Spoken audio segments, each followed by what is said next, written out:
By expunging the conviction of conservative filmmaker Dinesh D'Souza, and by hinting at more controversial pardons to come, Trump is showing his willingness to test the limits of his power and to crush the conventions and unwritten restraints surrounding the Oval Office. Critics are protesting that his move reveals political shallowness, subverts the justice system and sends a message to aides under duress from special counsel Robert Mueller. But Trump seems to be saying, I have this power, so why not use it? The official said that often people will bring up potential pardons to the president's attention and then he'll start floating the idea internally. The official added, though, that Trump naming Stewart and Blagojevich came as a surprise to staffers. The question is not whether Trump did anything wrong legally, but whether his use of this supreme authority is timely and appropriate.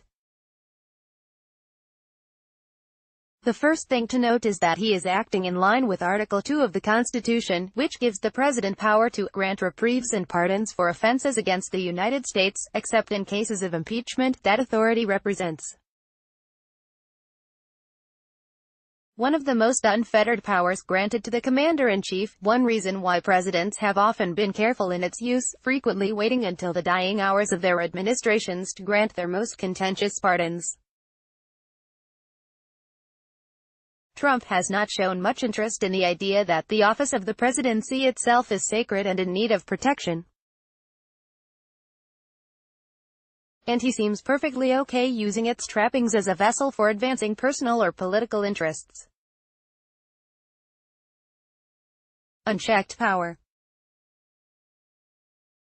The D'Souza pardon adds to growing questions, including Trump's attacks on the Justice Department and the FBI, about the president's willingness to submit to checks on his own authority. I think the president is beyond just messaging. I think he is testing the boundaries of the presidency, Carrie Cordero, a former counsel to the Assistant Attorney General for National Security, told CNN's Wolf Blitzer. I think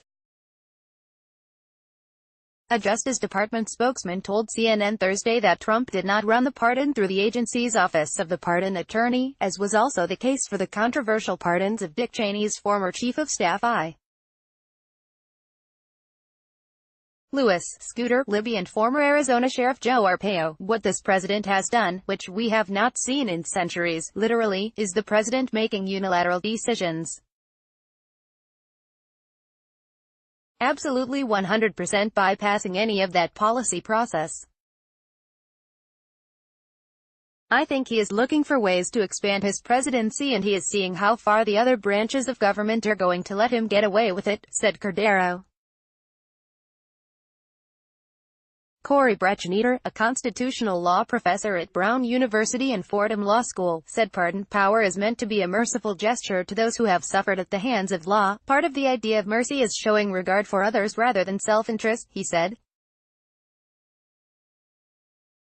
The worry is that these pardons are not about that. They are about the president's own ambitions and own desire to show his own power and his desire not to be subservient to laws or constitutional ideas. I worry that it is a kind of threat gesture and he is going to use the powers to the presidency as far as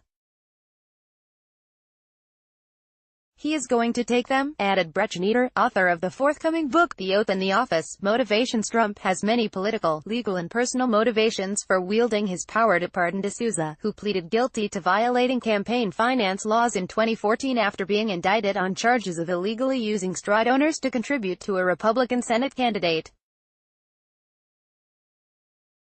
The president explained on Twitter that D'Souza had been treated very unfairly by the government. But by pardoning a vehement pro-Trump agitator, the president made a clear statement that if other supporters who are wildly popular with his base stick with him, he will protect them.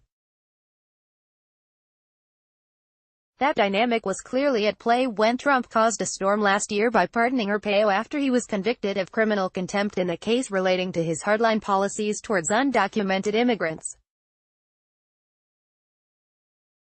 Arpaio was a vocal proponent of Trump's 2016 campaign and used his national notoriety to advocate for Trump's similarly aggressive stance on border security and deportations.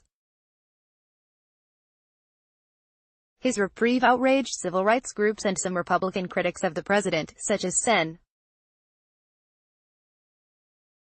John McCain, who said the move undermined respect for the rule of law because Arpaio had shown no remorse for his actions. Trump's decision to use his power to pardon D'Souza similarly worried electoral reform advocates because at the time of his sentencing he admitted he knew he was breaking the law by using straw donors. Donald Trump has sent a message to his friends and cronies that if you break laws to protect him or attack our democracy, he's got your back, said David Donnelly, president and CEO of Every Voice, a money and politics watchdog group.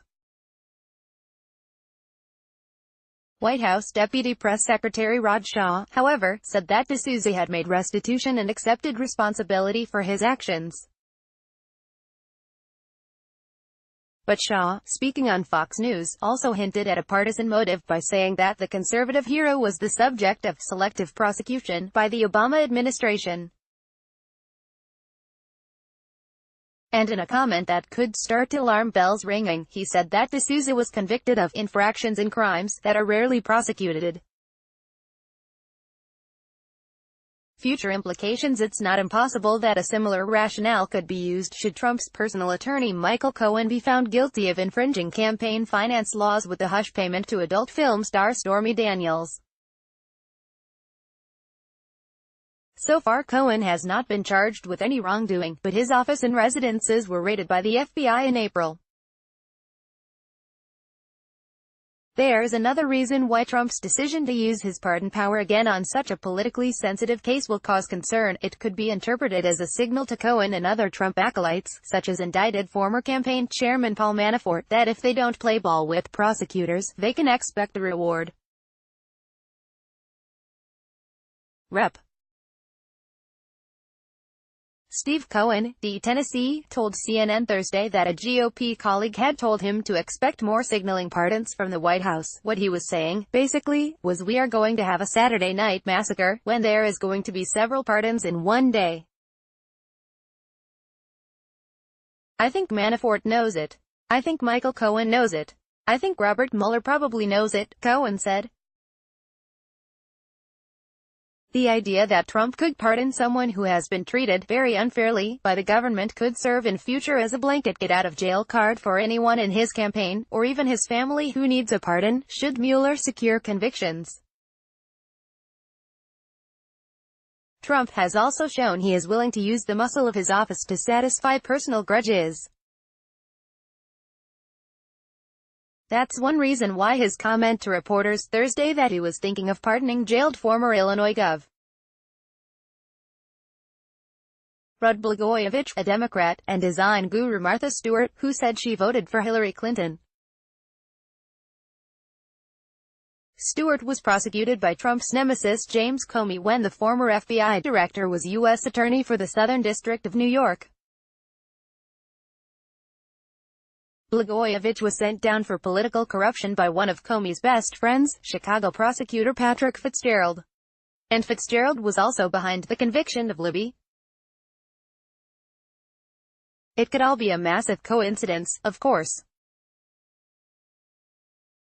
A senior White House official told CNN's Brown on Thursday that it was doubtful that Trump even knew about the involvement of the former FBI director and his circle in the convictions.